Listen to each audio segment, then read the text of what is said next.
This is Doc. I wanted to give this little message to the people out there. I did this podcast with Mr. David Shabazz, and he wrote a book, and I wanted to give him his respect and give the full title of the book because I don't feel like I did enough of that on the show. The title of his book is Pro Wrestling's Black World Champions, third edition. It's available anywhere you can buy books, whether it be Amazon, Barnes and Nobles, Books a Million, or you can buy it from his website, davidlshabazz.com. Again, his website is davidlshabazz.com, and it's a wonderful book. Like I always said on the show, it's for the culture, it's by the culture, and it's something amazing that I think people should read because if we don't learn from our history, how are we going to be able to appreciate our history? And once again, please enjoy this book and enjoy the show. Thank you so much.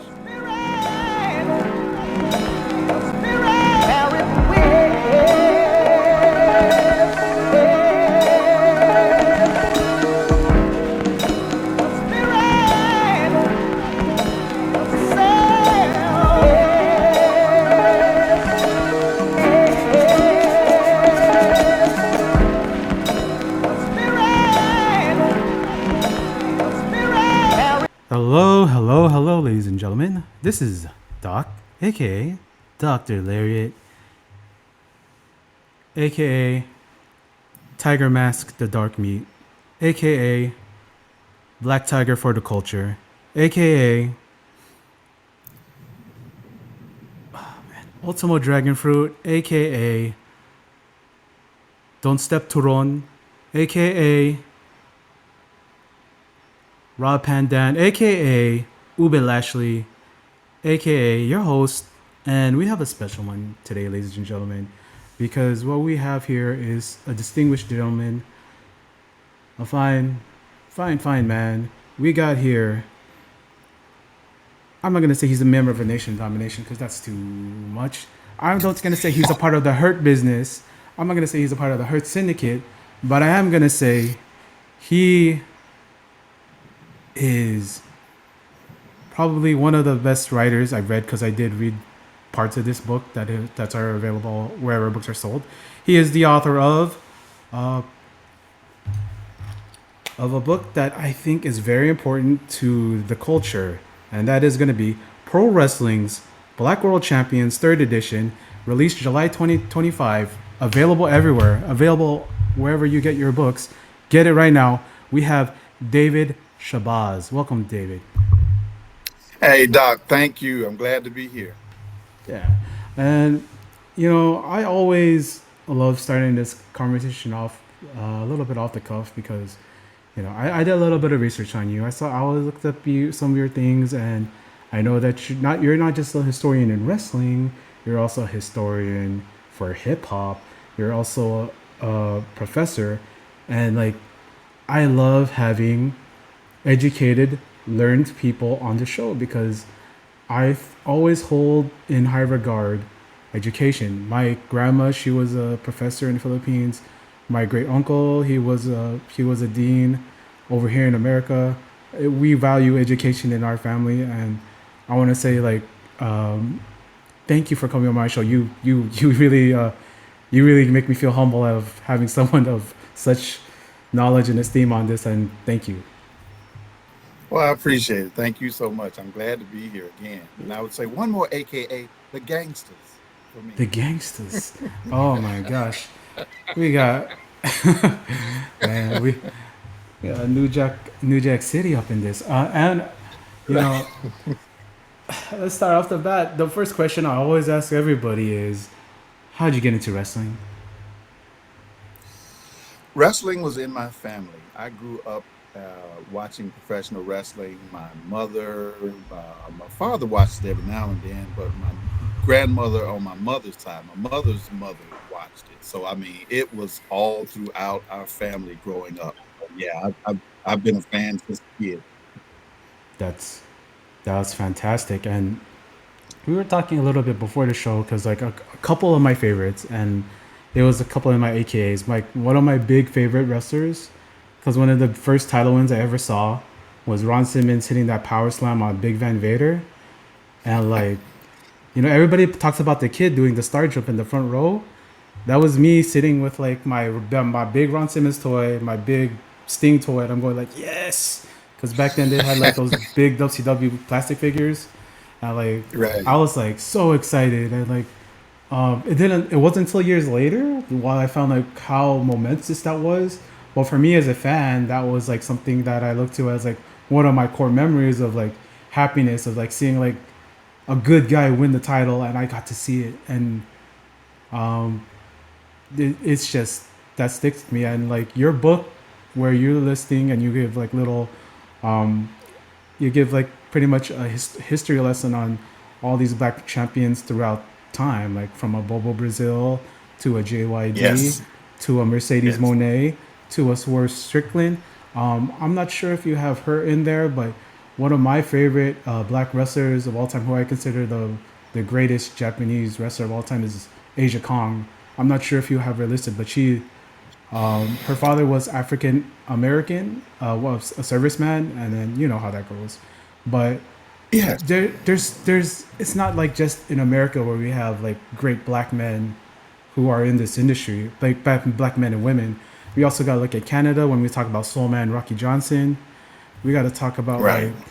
like it is it's wonderful. And then I'm always celebrating culture, and like what you read nowadays on wrestling is like there's shows called like For the Culture or Being for the Culture and representing, and like there's never been a time in pro wrestling like now where we see so many black wrestlers, so many Pacific Islander wrestlers, Asian wrestlers, Latino wrestlers, all on TV on all the major shows throughout the world, and it's great to see all that mix. And I always say this on my show: it's good to see us because when I was growing up, I didn't see me on the TV, and I'm wondering like were you because I'm gonna say like you're a little more advanced for where you were for your wrestling started. So I was just wondering who your favorite wrestlers growing up were. Oh gosh. Bobo Brazil, Thunderbolt Patterson, Oh yeah. Freight When people Train talk about Jones. sorry about that. So when people talk about Thunderbolt Patterson, Dusty Rhodes got all of his shtick from him, and Oh, he said yeah. it. Yes. Yes. Definitely. And Dusty, of course. But even though he copied Thunderbolt, it's a good person to copy. Yeah. And Ric Flair, Hulk Hogan.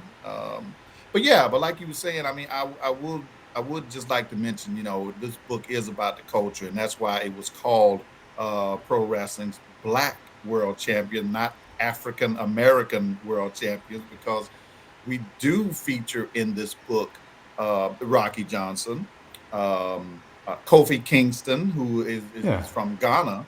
Uh, um, his name was Ezekiel Jackson at one time. Big Rick now. Big Rick Oh is yeah. from Yeah. Guyana. So these Oh are yeah. not technically African American. So that's Yeah. did not use that particular term. Yeah. Because black the people like when there's the thing with black or Asian, and like it's specifically some people I can't speak on it because I'm not African American or black, but when I say black, and I tell my friend Rich of One Nation Radio, he has the blackest podcast. That's part of his rap intro for his podcast. I love you guys, I love you Rich, I love you James. Like I say black with all love because like there is no shame in being proud of being of blackness. There's no shame in that, and I have people in my family that are half black, and I accept them no matter what. Love you, Gabriel. And like, it's just uh, I've always had an affinity for black culture, and for me, black culture is culture. Like when think about all the music, like punk rock, heavy metal, people think that comes from whiteness, but the first greatest punk bands were all black. The people who came up with rock and roll were Right. black. And it's Right. when I think of culture, and I know people think about like African American culture, but like black culture, African American culture is American culture. That's Americana. And I always like say big ups to, because I was part of the Asian American Pacific Islander clubs in my school. We also Hmm. always did like programs with the African American club, and it's just it's all love. It's all love. That's what I gotta say. It's all Right. love. Right. Absolutely. That's the way it's always been. I mean, all of the people of color all have always tended to band together. And that's not against anybody. That's just showing love to everybody in the culture. Yeah. What when I talk about, because I'm a big history buff, and this book is all about history, and I think about like the civil rights movement. I don't like to think about what's going on currently in America, but I do love talking about how we were starting as Americans and for the civil rights movement, because there's a big focus on just the African Americans, because you guys did go through a lot. But Hmm. my grandpa, for instance, he was part of the Delano Manongs who came over to America from the Philippines, and he actually witnessed like the riots where people got killed, and he flew back. Not flew. He rode the boat all the way back to the Philippines because they couldn't live like that. So like, but like you see the Delano Manos, it comes with the unionized United Farm Workers, and that also goes Right. into Asian American. The term Asian American was created by Asian American students from Northern California who are also marching with all the black students for civil rights. And I think that kind of union and that kind of solidarity is something we don't see a lot of nowadays, like Right. portrayed in the media. It's always like, for lack of a better terms, it's always black and white. And I always feel like no matter who you are, as long as there's a respect and a love for what you watch and what you do, um, because like people talk about, say, like a John Cena and his rap album, or the whole joke about uh, Cody Rhodes and him being like all that stuff. It's like it's still all love, it's all love, Yeah. because like I know like John Cena, when he did his rap album, he hit up Murs, he hit up a bunch of like real rappers, because he was a hip hop head growing up. And I just think like when you see your culture and see your people uplifted to the point where, because Elvis copied the black accent at his time, and like Oh, even absolutely. and like when people talk about the first big boy band, we know who I think of. I think of the Jackson Five. Yes. Yes. So Absolutely. so like uh, no matter what happens, and in wrestling everything is derivative. So you get somebody's gonna be copying something, and whether that's John Cena wearing the throwbacks and the fitteds, and or like what did I say about the bloodline? Okay, Right. the bloodline. I gotta say this because like they it's an homage, and I know a lot of people say like it's kind of them stealing culture, but if I go about it like this, there was a stop of segregation in like the '60s allegedly, right? But what had Hmm. happened is people had moved into, like, when the immigrants all came in the '60s, they all moved into what were termed the black neighborhoods. And so you get all these mixings of cultures. So what had Right. been the prominent culture in those neighborhoods, like in Oakland or like Long Beach, is black culture. And when the Samoans, Cambodians, Vietnamese all came in during like the '60s, '70s, '80s, black culture had mixed in, and now that's culture. And I always think, like when I see, I see like Jay Uso with like one of the cleanest Caesars, and I see like people with braids, cornrows, all that stuff, and like it's be copying black culture is you're copying the coolest things in the world. So like for me, it's like they know what's up. This is what's in their world, and it's a portrayal of that. And then it's also a portrayal of blackness, but blackness put on a pedestal. And I think that people need to realize that this isn't like I know Jacob Fatu released that song where he says the N word over and over again, and that's a little that's I don't like really hearing it or saying it, but like you when you look at them and then like when I go to like a Disneyland and I see all these kids dressed in the Bloodline gear, wearing the Yeet sunglasses, I'm like, Uh-huh. okay, that's cool. And then I also see a kid like wear a Swerve shirt, and I'm like, okay, yeah, that kid gets it. And like it's you're just like when people say like black culture, and I just see it like all around me and things that I like absorb, and I just like, man, like it's it's kind of it's kind of weird how they consider black people on the margins of society and the margins of culture when, in my opinion, black culture is culture. And I don't know how to really first portray that. I think I think that was one of my theses in when I was doing my classes for because I had like a minor in I had a minor in Asian American studies, and part of that was taking an African American studies class. So that was one of my Okay. theses for my essay was black culture is culture. So no matter what you do, it's you're either paying an homage or you're stealing it. And I prefer to think people are know what they're doing when they're making these references, and that's just how I feel. I'm sorry if that offended anybody, but I really do feel that black culture is culture, and there's no way to avoid copying what our black brothers and sisters do because they are they are the culture. Absolutely, brother. I mean, that's black culture is culture. Period. Yeah, man. And when I go through and I think of like these black world champions, and I think of like it's greatness. So Ron Simmons, great. Mhm. When I think of great, it's like Mercedes Monet, not just the one of the best black wrestlers ever, one of the best wrestlers ever. And like we're not even talking about The Rock yet. The Rock. Yes. Oh man, that man is transcended. That man is like everywhere. You say The Rock, and people are just gonna know instantly who you talk about. And him to come from wrestling, him to come from a lineage like he did from the Mayavias, and coming from his dad Soulman Rocky Johnson, and people don't really think about Soulman like what he did, what he stood for, because like he was wrestling in Memphis when they were still couldn't have black people sit in the same audience, and Right. like to come from that and like be like I think they even made reference to it on the Young Rock show where him and Rocky were driving through one of those towns, the sundown towns. From our Hmm. audience, sundown towns is where if you look a certain way or are a certain way, you can't be there after sundown.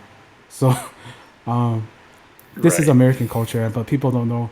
And like just like you think about like how if he's traveling up and down the roads and the dangers he's going through, and then like one of the people that he talks to about being a mentor is Sputnik Monroe. Sputnik Monroe, to give praise to white people, was a big heel back in Memphis. And what he did, he said like, it doesn't matter if the money is comes from black people or white people, that money is green. So he would and he would like go to like the jazz bars after and just hang out with the black folks. And it's just I love this because like when I think about like what some of my best friends who love wrestling, and a lot of them are black, and it's just like in my culture too, we love like entertainment, we love the costumings, we love the history of it.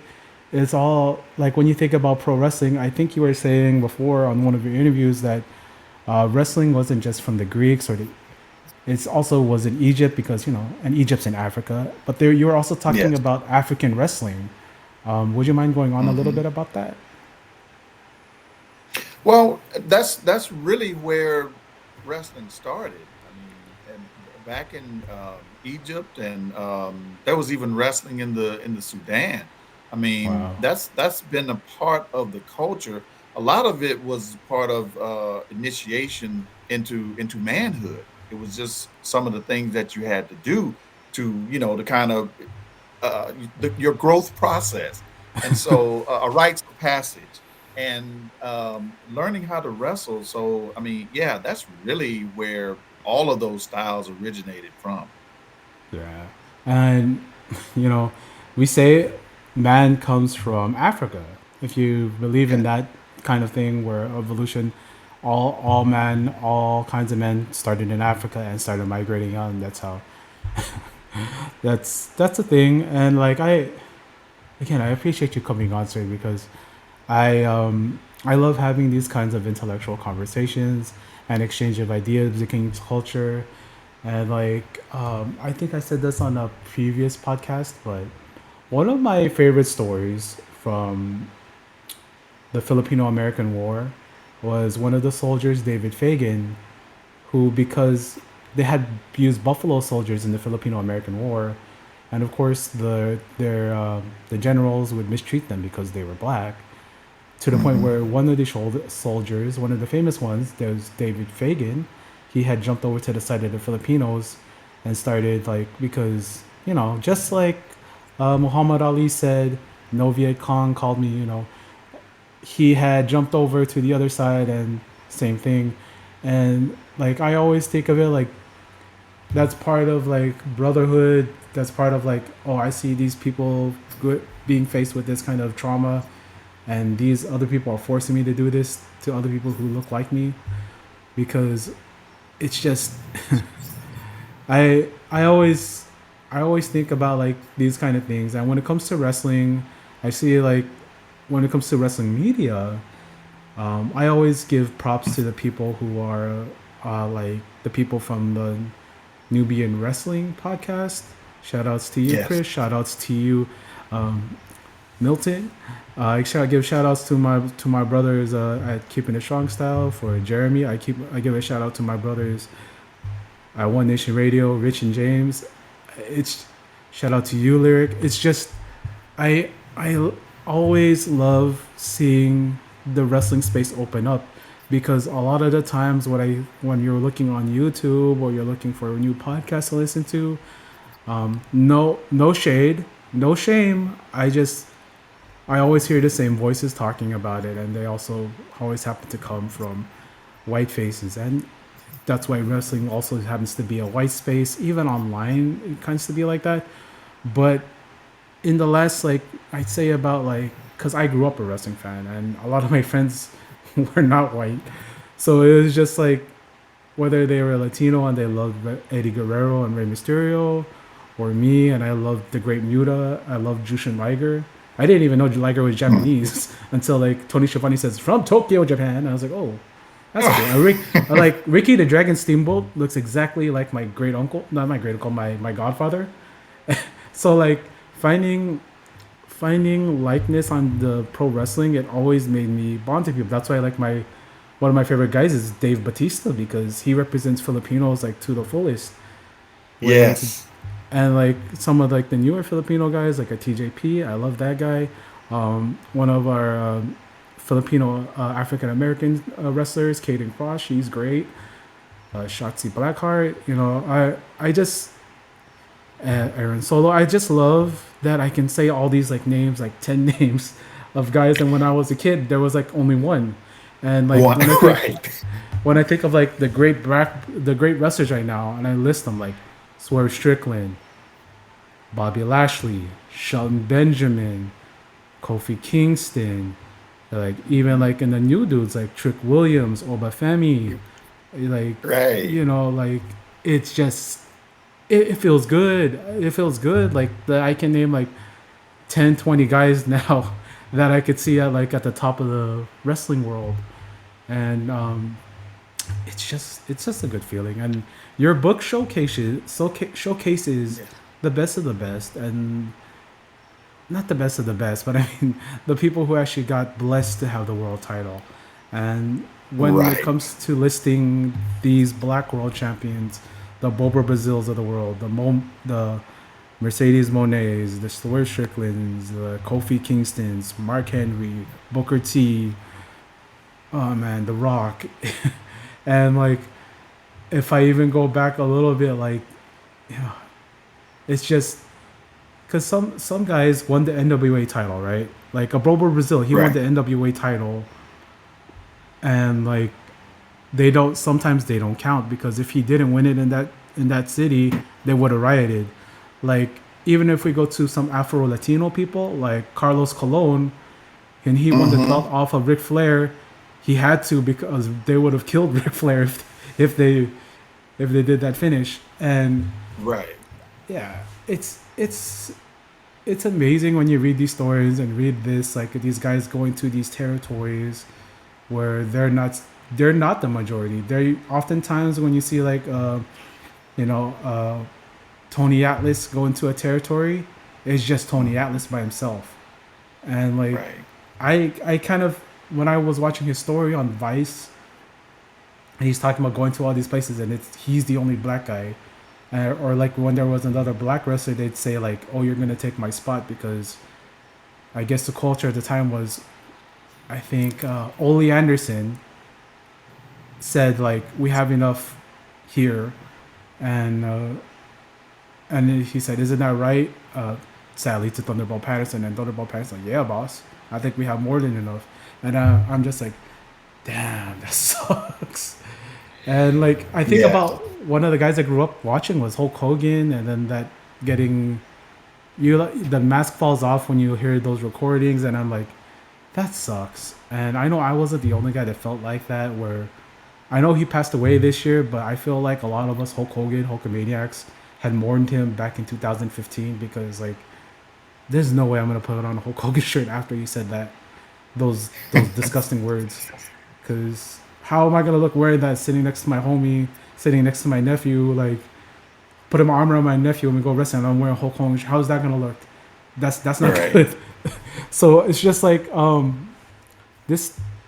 When I think about pro wrestling, I think about family. I think about things like that. And you actually had came up with the book because you had said that your brother was had a vested interest in pro wrestling. Do you mind telling that story? Yes. My brother was the one who really started the writing of the book. He wrote the book back in he wrote Black Stars of Professional Wrestling back in 1999, Wow. and it was a celebration of the black wrestlers. That just period. Anybody, any and all of the black wrestlers. He had it was like an encyclopedia that was just listing them because it, for the most part, didn't really exist out in the public like that.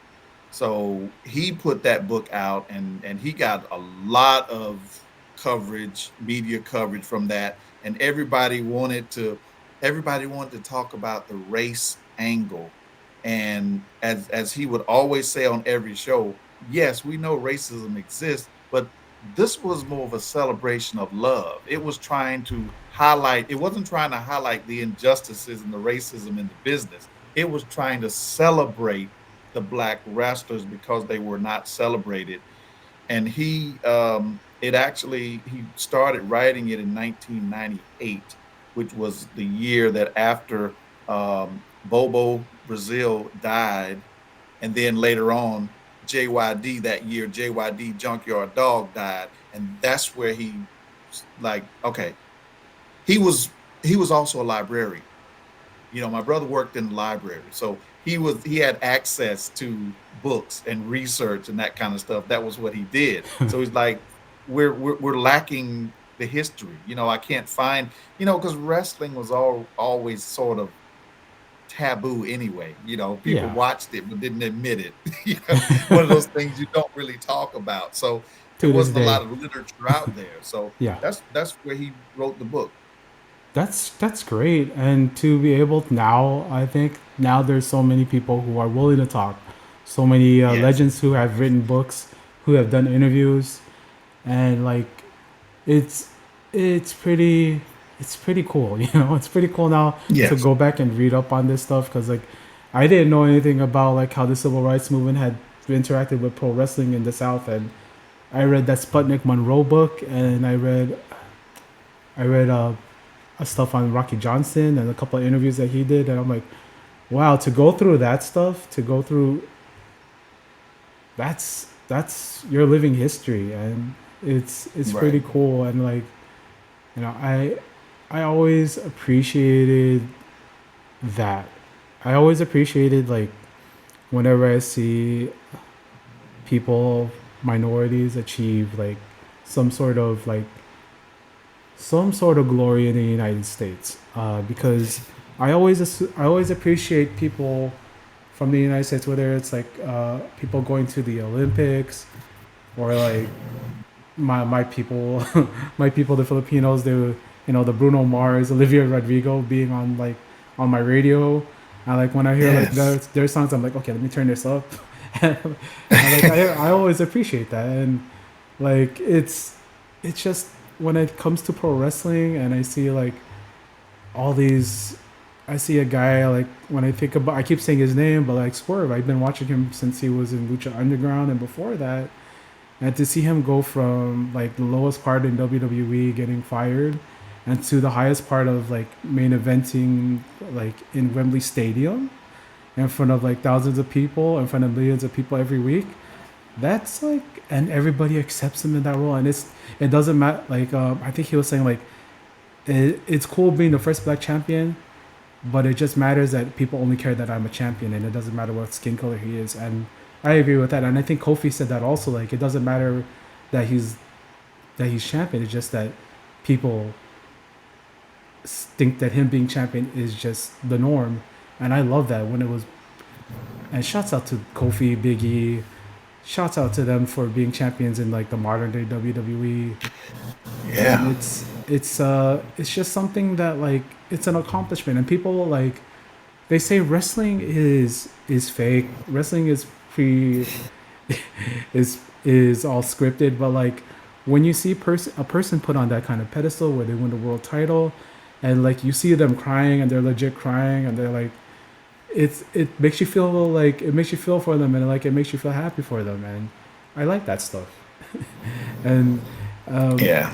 and I love that I'm sharing this time with you, sir, because I'm learning a whole heck of a lot, and it's it's just when I think of pro wrestling and I think of what I love in life, and I think about all the things I love, R&B, hip hop, all that stuff. Hmm. It all stems from the culture, and Right. I gotta thank the culture for everything that you gave me, because I love you. I love all the music I love is because of the black people, and thank you for that. Um, I want to thank you for coming on, sir, and giving me this time, because I know like a lot of the times people are really busy, and I always value people's times. Um, and besides this book, I feel is important to get into people's hands. And how would you tell? Why would you tell people that were interested in purchasing this book? Yes. If they want to find out about those black wrestling champions, world champions, you need this book because it's really going to give you the history going back to, I call them the trailblazers. We've got Ethel Johnson on the female side. I mean, lots of times the females get left out, and though she wasn't a um, heavyweight champion in one of the federations, not a singles title champion. She was the uh, Negro champion or colored champion. They would call it, because at that time they could only wrestle each other, especially in the deep South. If you got Mm. out of the South, then they could have integrated matches. But um, she also won the NWA Tag Team title with a white wrestler, so that's worthy of inclusion. Bearcat Wright on the guy's side. You talk about the civil rights movement. Bearcat Wright was actually the first African American to hold a version of the world title. That Wow. group, yeah, that group, NW WWA and or big time wrestling. They had broken away from the NWA. They were calling their title a world title, but it Mm, really wasn't a world title. Though they did have a couple of matches in because of where they were located, they did have a couple of matches off of the continent, and they had some in Mexico and some in Canada, but it wasn't really a true world title. Bearcat, he's called the Jackie Robinson of professional wrestling because he was the first one to hold a version of the title. Bobo Brazil followed him, and Bobo actually beat uh, the NWA champion Buddy Rogers, the original Nature Boy, at that time back in 1962. But it was a disqualification. Buddy claimed that he was hurt before the match and all, so it wasn't fair, and so they gave the belt to Buddy. But so the NWA never recognized Bobo Brazil as being the champion, and that kind of speaks to wrestling kind of hurt itself, if you yeah, will, because of those gimmick matches like that. If somebody had a legitimate claim to the title, and at the time there were different territories, and all of the territories were owned by different promotions. mm, One person owned the Mid South wrestling, and somebody else owned the wrestling territory in New England and those other places. And if they wanted their promotion to grow, they would use that. They say, my champion actually beat Luthez or Buddy Rogers. So our champion is the real champion. And they could use that and they could sell it and market it. And that really was what led to the destruction of the NWA by using those gimmicks. It worked for a while because the NWA champion would travel and they would try to make the local champion look good because that was good for the business. The NWA as a business wanted all of its territories to grow, yeah, but jealousy and competition and other people wanted their individual promotion to grow, so they would use that as a way of saying our champion was the real champion, so he's a world champion. yeah. That's amazing, man. I always ask a couple questions when I'm on my show. It's about to be fall time, Thanksgiving time, Christmas time, and like I love dessert. Those are my favorite parts of the meal. My question for you is, what's your favorite dessert? Watermelon. Watermelon. I just had a big bowl of watermelon right now. I just cut it up. Yo, I love watermelon. It's one of my favorite fruits. It's probably watermelon and pineapple. That's what I eat. I got Yes, the that's my sugar, so dessert. I got the sugar, so I got to eat the fruit. At least I'm allowed to have fruit. That's what my wife says. Right, but And that's a natural sugar. It's yeah, not the it's good. artificial added sugars. Yeah, it's good. It's good for you. Yeah. Yeah, it's an honor to have you on here. And people, please buy his book. It's just it's needed. It's valid history. Again, the name of the book is going to be, is Pro Wrestling's Black World Champions Third Edition. Uh, and like I and it's just something that is important to the culture. It's for the culture and it's by the culture. So, again, please buy this book. My last question I always ask everybody, and this is because I love their podcast, Jesus Samero. So I kind of borrowed this from them. Is say a Mhm. rainbow appeared out of the sky, David, and it had a message from David. What would that rainbow say? Be true to yourself. Know your history, and be true to yourself. Oh man, that's beautiful. That's a beautiful message. And again, I want to thank you for coming on here and spending time with me and giving me this the honor of this interview with you, sir. And like, if there's anything I can do to get this book out there and get into other people's hands, I know. And I say get into people's hands because I think having the actual physical copy. I mean, if they saw it as a PDF, cool. But like on Kindle, that's great. But like having an actual physical copy, physical media is great to have because it shows you the history and you can have it. whether Yes. and I love that. I love feeling the cover. I love the smell of a new book. I love it. Reading is my passion now, and yeah. Thank you so much, sir. Well, thank you, Doc. I really appreciate it. And Yeah. there's digital copy, but I also have physical copies. They can go to my website, David L. Shabazz. That's spelled SHABAZZ.com. Join my mailing list, and I have a free gift for everybody who joins the mailing list. You can order the book from my website, and you can actually get it a little cheaper than you can from the other stores because you're getting it direct from me. Oh yeah, that's great. You know, I just instantly remembered this because I went to a wedding a couple of weeks ago. But what are your top three line dances? Oh, yeah. I haven't line danced in years. You got me on that one. All right. Well, what are your top three songs of the summer for you right now, sir? It could be from the old The, school. It could be from whenever. But what are your top three summer jams? um, Will Smith's "Summertime." Yeah. Um, anything from anything from Parliament, Funkadelic. Just just old school like that. Um, and I listen to the old school. I'd say Rakim, Paid in Full. Paid Eric in B and full. Rakim, Paid in All right. Full. Thank you so much. We went old school on this. I'm an old school guy. We talked about old school wrestling, old school for life. You know what it is. And thank you, sir, for again for giving me the honor of your time. And yeah, buy his book.